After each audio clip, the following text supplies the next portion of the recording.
జీ5 ఉండగా మీ favourite TV shows ని మీరు అస్సలు మిస్ అవ్వలేరు. Complete free. ఏంటి అసయ్య గారు, బయట పొజిషన్ చాలా సీరియస్గా ఉన్నట్టుంది. అవును, చాలా సీరియస్గా ఉంది. మరి ఇలాంటి పరిస్థితుల్లో చైతుని బయటికి తీసుకెళ్తే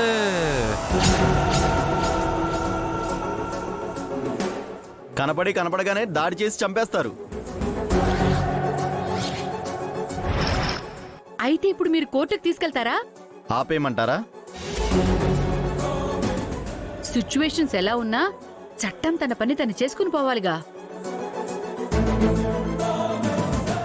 హే కానిస్టేబుల్స్, అతన్ని కోర్టుకి తీసుకెళ్ళాలి, రెడీ చేయండి.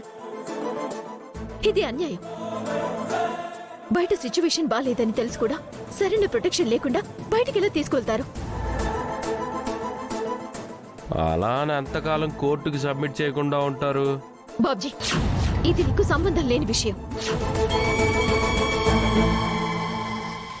సంబంధం ఉన్న వాళ్ళే చూసుకుంటారు. ముందు వాళ్ళని కంట్రోల్ చేసి ఇక నుంచి పంపించేయండి. ఎక్స్ట్రా ఫోర్స్ ని పిలిపించి అప్పుడు మా తమ్ముడిని కోర్టుకు తీసుకెళ్ళండి. అది కుదరదమ్మా. కోర్టుకి తీసుకెళ్తే మీ పరపతి ఉపయోగించి ఎలాగోలా బయటికి తీసుకొద్దాం అనుకుంటున్నారా? ఇంత నేరానికి ఒడిగట్టిన వాణ్ణి ఊరికే వదలం.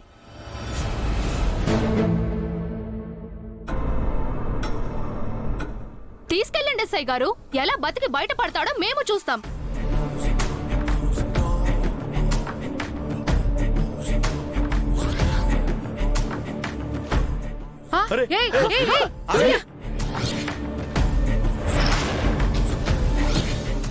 సూర్య,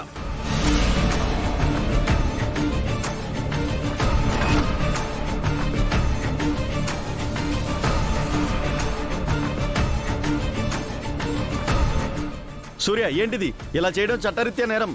పోలీస్ కస్టడీలో ఉన్న మనిషి మీద ఇలా దాడి చేయించాలని చూడటం నేరం కదా? అలా నువ్వు చట్టాన్ని చేతిలోకి తీసుకుంటావా?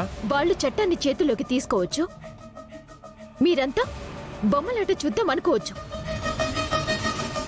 కానీ నేను చట్టాన్ని చేతిలోకి తీసుకుంటే తప్ప? ఏంటమ్మా బెదిరిస్తున్నావా? మీ ఆయన తప్పు చేశాడు, తనకి శిక్ష పడాలి. దానికి కోర్టులున్నాయి. నిజమేంటో అక్కడే తేలుతుంది. ఆయన దోషం నిర్దోషం అక్కడే తేలుస్తారు. మీరంతా ఎవరు ఆయన దోషి అని నిర్ధారించడానికి? నా గురించి నీకు తెలీదు.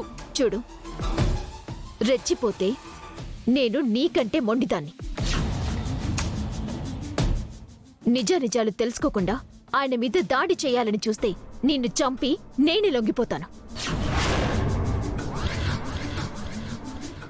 అక్కడున్న వాళ్ళందరినీ పంపించేస్తావా, లేక నిన్ను కాల్చి చంపమంటావా? చెప్పు. పంపిస్తావా, చంపేయమంటావా? నేను రెడీ. వద్దు వద్దు వద్దు. వస్తే లక్ష్మి, మన వాళ్ళందరినీ పంపించేసి రాపో. అలాగే. జీ5 యాప్ డౌన్లోడ్ చేసి అన్ని ఎపిసోడ్స్ పూర్తి ఉచితంగా చూడండి.